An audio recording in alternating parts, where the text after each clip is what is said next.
Hello everyone, আপনাদের part 17-এ স্বাগতম। আমি ইঞ্জিনিয়ার সনেট।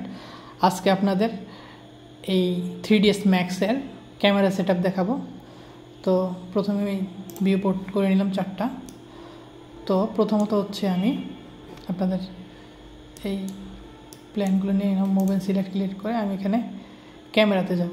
ক্যামেরাতে যাওয়ার পরে ফিজিক্যালে ক্লিক করার পরে আমরা ক্যামেরাটা এক সাইড থেকে বিল্ডিংয়ের দিকে ফোকাস করব,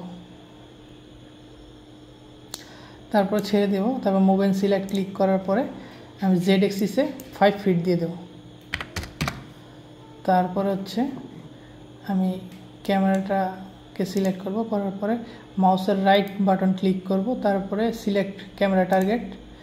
এখান থেকে সিলেক্ট করার পরে আমি এটাকে জেড এক্সিসে এটাও 5 ফিট করে দেব। করে দেওয়ার পরে আমার দেখেন ক্যামেরাটা আমার এই অবজেক্টও 5 ফিট উপরে চলে গেছে। তারপরে হচ্ছে আমি এটাকে আবার ক্যামেরাটা সিলেক্ট করলাম,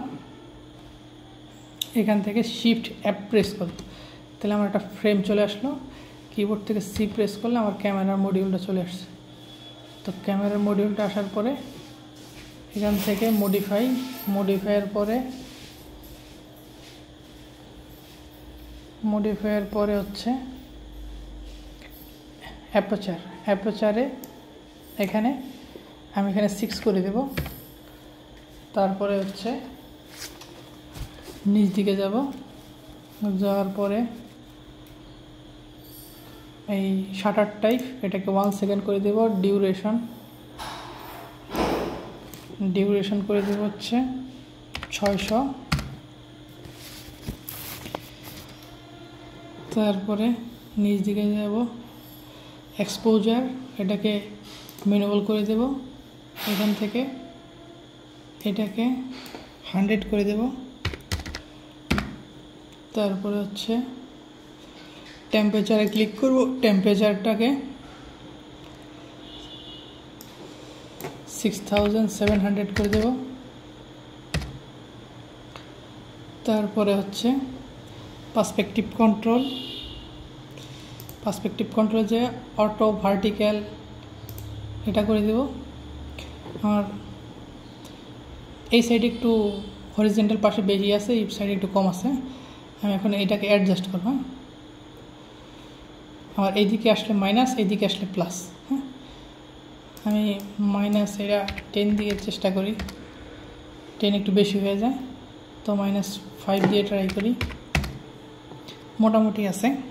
আর ভার্টিক্যাল নিচ দিকে আসলে মাইনাস, উপর দিকে গেলে প্লাস। তো আমার যেহেতু নিচ দিকে না হয়ে যায়, আমি প্রথম 20 দিয়ে শুরু করি, -20, মোটামুটি হয়ে গেছে। তো এখন এই পজিশন।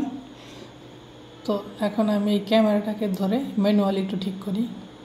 আমি একটু সামনের দিকে একটু এদিকে ঘুরাই।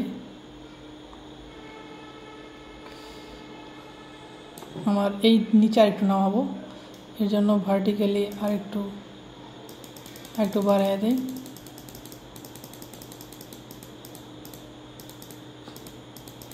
এরকম রাখলেই মনে হয়। হ্যাঁ, এই হচ্ছে আমার ক্যামেরা সেটআপ হয়ে গেল।